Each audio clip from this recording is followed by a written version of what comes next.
All right, so let's talk about hex grids. So, I'm talking about I've been working on this GURPS game, and I'm way in the beginning, so it's just getting started.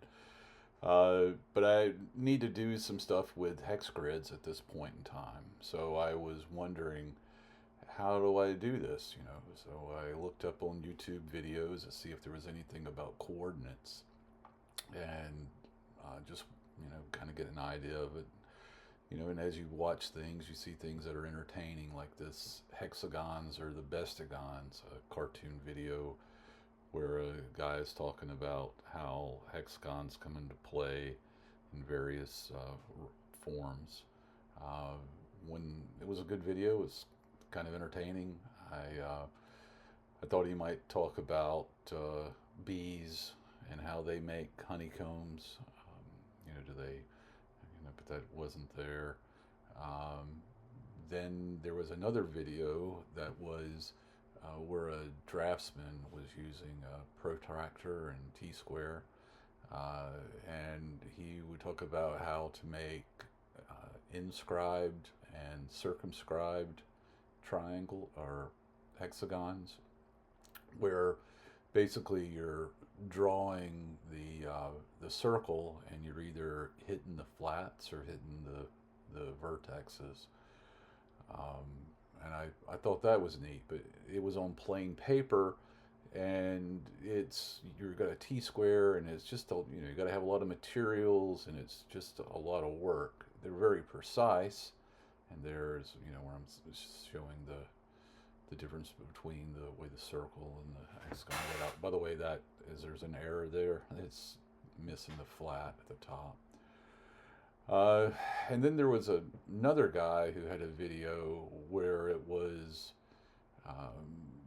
plain paper once again, and the bottom three there, they're all kind of the same. It's people that are making hexagons for like map layout on for role playing games or miniatures. So anyway, this one guy had plain paper and he was using a domino. Domino has a 1-to-2 ratio, which is kind of important. And but when he was doing it, he's like just laying it out, and he's not doing a grid, and he's turning it sideways, and it works, but it's just going to take a long time. I think it'd be better just to get some points and connect dots.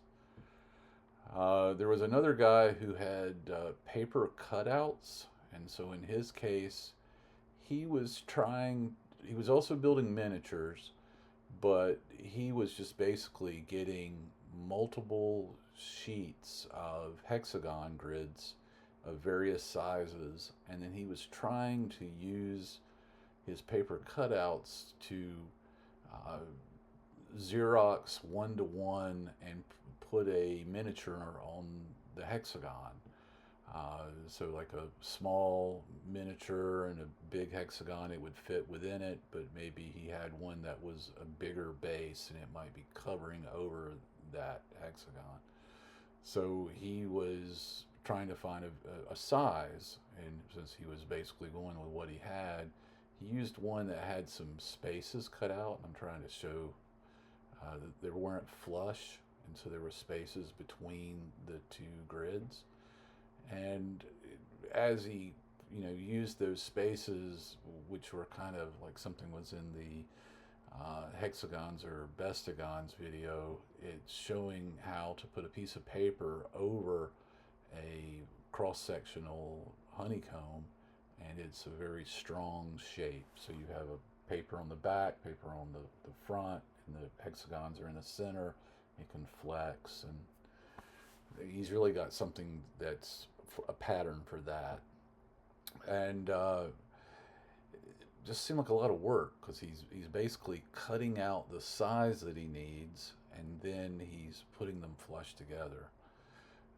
There was another guy who used stiff cardstock and templates, and doing little dots on the corners of his hexagon. And if you kind of look at that picture sideways, I'm trying to see like an eyeball looking at it sideways there, this would be the cross section of it. and his tiles had a surface to them, so they weren't flat tiles. They, uh, you could have like something like an outdoor model, and this outdoor model would have maybe a hillside. And when he was doing this, he was putting magnets on the tiles so they would snap together. But that's what I'm saying. All three of those are kind of the same RPG people. But there would be the magnets snapping together. You'd have to orient it north and south depending upon which side, but if you have them in the same position. But when he was doing this, the card stock, he didn't want his hexagon grid to be skewed, so he kind of like held it up above it and then would use a pencil to trace it. And that's why he wanted something that was stiff, so it wouldn't, but he didn't want it too stiff because he might have to flex it a little bit depending upon the surface. So, and there's I'm saying if you were to lay it flat on there and trace versus laying it kind of 90 degrees to those corner points, you could draw a straight line from one dimension, right? So anyway, let's just talk about how to make it using grid paper. So you got a 30-60 triangle. It has 1 and 2 links on the from the 90-degree side, and the hypotenuse is a root 3. Well, if you look at two 30-60 triangles back to back is a 60-degree triangle. The hexagon has got 6 times 60 degrees to make it 360, right? So you're going to put these together to make a hexagon. So if you were to draw out those triangles in the right orientation, you're going to get kind of like that radiation symbol. But if you look at that, you can trace the dimensions there to have a hexagon itself. And there I'm kind of showing you like the triangles. If you were putting them out, it would form a triangular grid, and then you could connect the grid around to make your hexagons. So let's see. When I'm drawing with this tool, the tool is making straight lines because I'm using a certain component of the tool. But if you drew these by hand, like say with you put it on a grid and then used a ruler, you could do those straight lines straight out, and you could like just gap it. You're kind of looking at how far they are apart. There are 2 lines for the horizontal, then you're going to skip 1 unit, and then you're going to go another 2 lines that are midway between it. So with this 4-2, then you can draw that long diagonal that would match those lines, and also the horizontal there. But you can't really draw it with this tool because this tool doesn't have like segments. So if you were using a straight edge, you could kind of lay it along it and then just know where you have to draw. So here I'm just going to draw using the straight tool those little segments, kind of fill it in, and you'll get an idea of how the grid comes to life. If you haven't noticed by now, I did this with a screen recording, and then I'm trying to do audio to match up later. So sometimes the marker is not really in sync. But yeah, let's see if we can't draw out this grid real quick.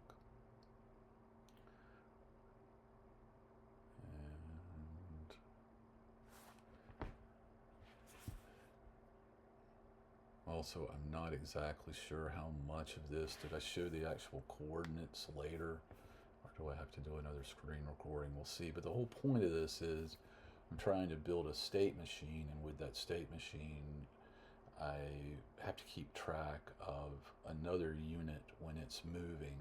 And I was thinking to myself, how am I going to do the other unit as far as the range? And I was trying to come up with a calculation to do it, but I think I'm just going to have a dictionary to do it, and I'll show that. In this section, when you do the fills, if you do the straight line tool, it kind of gets a little slow, but it will also fill in and then shade it. I'm not sure why this tool shades in different colors, but you notice like some of them are darker than others, and I'm not sure about why that is. It's Good Notes is the tool. I've had it like 3 times. It's kind of interesting. But let's see how much of this, if I show the grid afterwards, and then talk about the lookup table.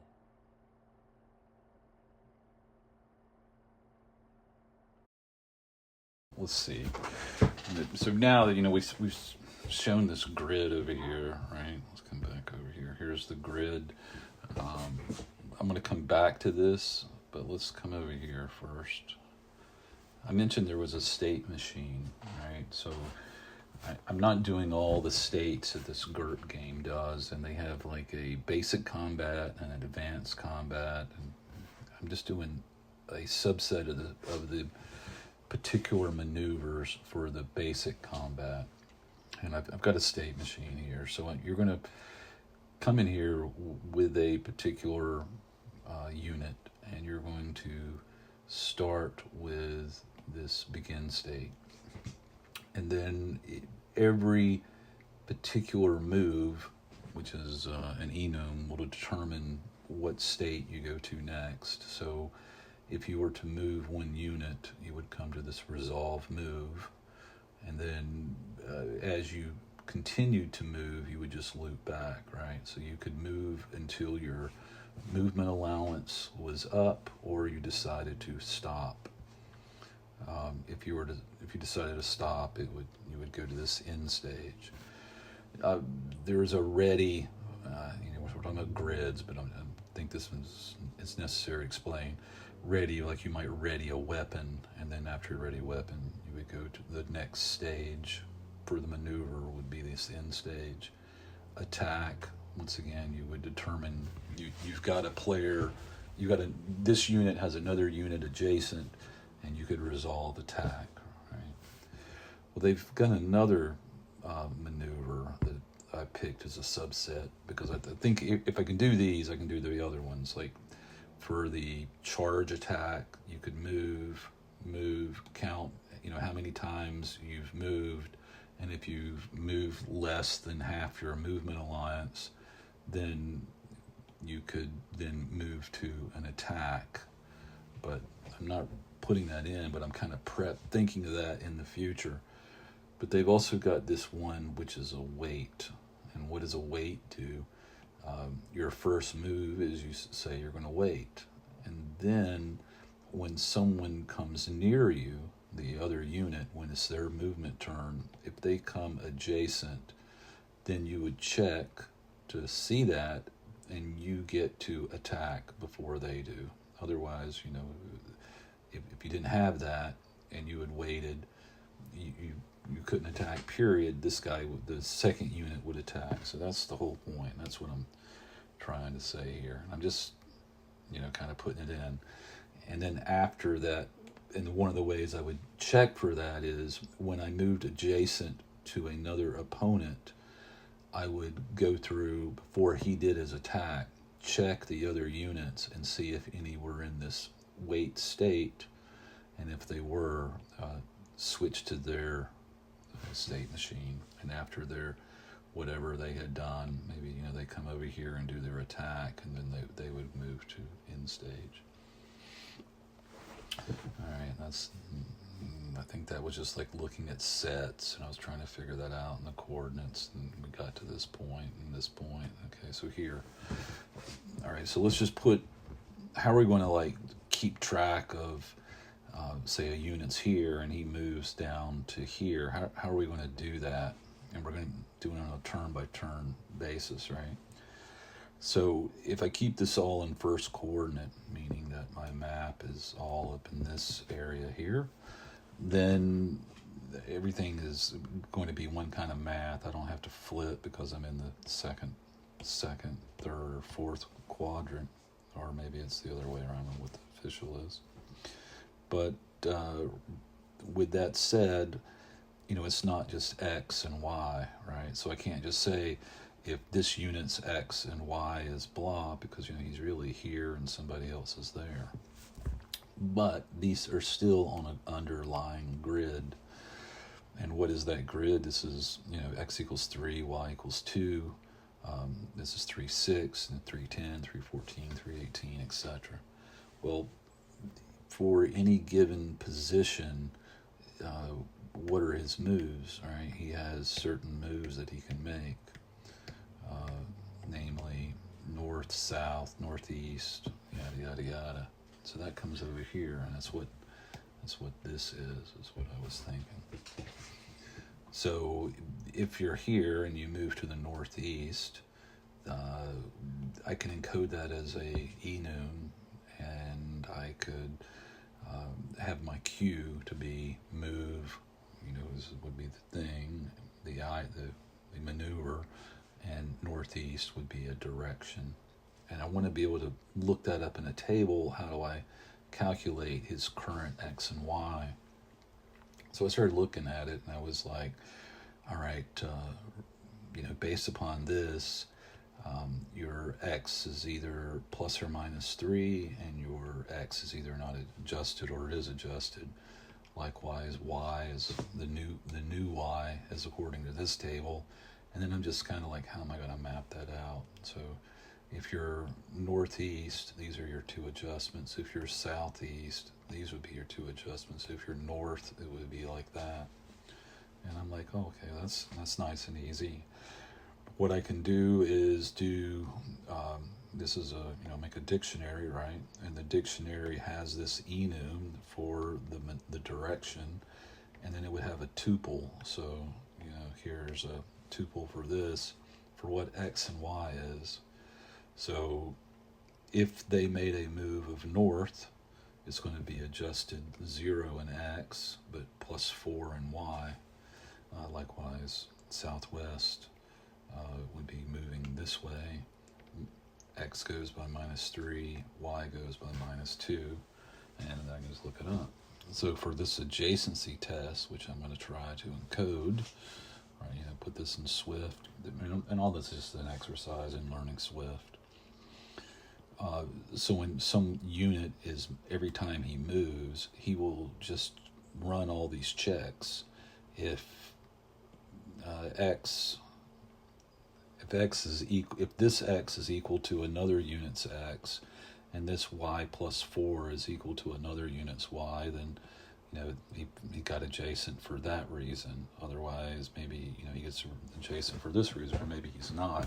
It's going to be a lot of checks, but you're moving in terms of you're basically saying, this is my next move, go run all the checks. This is my next move, go all the checks. This is my next move, go run all the checks. So I think that might actually work.